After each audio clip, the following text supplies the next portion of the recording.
Supreme court ঘেরাও করেছেন শিক্ষার্থীরা। প্রধান বিচারপতি ওবায়দুল হাসানকে দুপুরের মধ্যে পদত্যাগের আলটিমেটাম দেন তারা।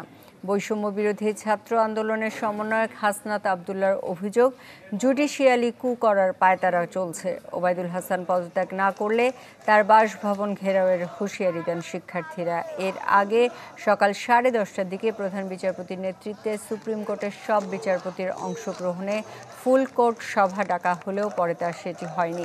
এদিকে পদত্যাগ করার নীতিগত সিদ্ধান্ত নিয়েছেন প্রধান বিচারপতি ওবায়দুল হাসান। রাষ্ট্রপতি মোহাম্মদ শাহাবুদ্দিনের সাথে কথা বলে নেবেন আনুষ্ঠানিক পদক্ষেপ।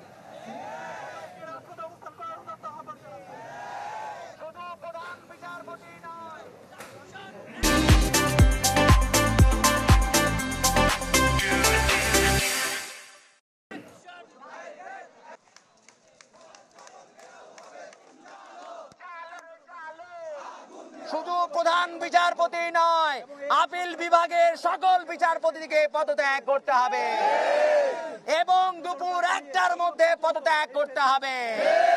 যদি দুপুর 1টার মধ্যে পদত্যাগ না করে, তাহলে আমরা ছাত্র জনতা ঐক্যবদ্ধভাবে প্রধান বিচারপতির বাসভবন ঘেরাও করব। এ বিষয়ে আরও জানাতে সুপ্রিম কোর্ট থেকে সরাসরি যুক্ত হচ্ছেন মাসুদুর রহমান। মাসুদ, এই মুহূর্তে সুপ্রিম কোর্ট প্রাঙ্গণে কি অবস্থা চলছে? আর প্রধান বিচারপতি যেহেতু নীতিগত সিদ্ধান্ত নিয়েছেন পদত্যাগ করবেন, ছাত্রদের আরও একটা দাবি ছিল যে যারা কিনা সরকারের সাথে মদদ দিয়েছে এরকম বিচারপতিরও পদত্যাগ চেয়েছিল, সে বিষয়ে আপনার কাছে কোনো তথ্য আছে কিনা? সুস্মিতা, আসলে আমরা এখন পর্যন্ত যেটি জানতে পেরেছি সেটি হলো যে কিছুক্ষণ আগে যেটি আমরা জানলাম যে প্রধান বিচারপতি নীতিগত সিদ্ধান্ত নিয়েছেন, তিনি পদত্যাগ করবেন এবং সেটি রাষ্ট্রপতির কাছে, মহামান্য রাষ্ট্রপতির কাছে সন্ধ্যা নাগাদ পৌঁছে দেবেন। এবং এই মুহূর্তে আমরা যেটি জানতে পেরেছি, আপিল বিভাগের অন্য যে বিচারপতি রয়েছেন 7 জন, তার মধ্যে 6 জন, মোট 6 জন পদত্যাগের সিদ্ধান্ত নিয়েছেন। বিচারপতি এম ইনায়েতুর রহিম, বিচারপতি জাহাঙ্গীর হোসেন, বিচারপতি আশরাফুল কামাল বাদে, বিচারপতি শাহিনুর ইসলাম, বিচারপতি কাশেফা হোসেন সহ 6 জন বিচারপতি পদত্যাগের একটি সিদ্ধান্ত নিয়েছেন। তবে এদের মধ্যে 7 জন বিচারপতি রয়েছিলেন, এর মধ্যে আশফাকুল ইসলাম সম্ভবত তাকে ভারপ্রাপ্ত প্রধান বিচারপতি করা হতে পারে। এখন পর্যন্ত এটি সিদ্ধান্ত বলে আমরা আমাদের বিশ্বস্ত সূত্রে জানতে পেরেছি। আর আজকে সকালে প্রধান বিচারপতি একটি ফুলকোর্ট সভা ডেকেছিলেন। হাইকোর্ট বিভাগ এবং আপিল বিভাগের সব বিচারপতিদের নিয়ে প্রায় 100 জনের মতো বিচারপতি রয়েছেন, তাদের সবাইকে নিয়ে ভার্চুয়াল একটি মিটিং ডেকেছিলেন। এই মিটিং ডাকার পরে যেটি হয়েছে সেটি হলো যে বৈষম্য বিরোধী ছাত্র আন্দোলনে যারা নেতৃত্ব দিয়েছিলেন তারা সুপ্রিম কোর্ট অভিমুখে মার্চ করে এখানে এসে জমায়েত হন। প্রায় হাজার হাজার শিক্ষার্থী এখানে এসে জড়ো হন এবং তারা আপিল বিভাগের বিচারপতিদের পদত্যাগ দাবি করেন এবং দুপুর 1টার মধ্যে তারা একটি সময়সীমা বেঁধে দিয়েছিলেন।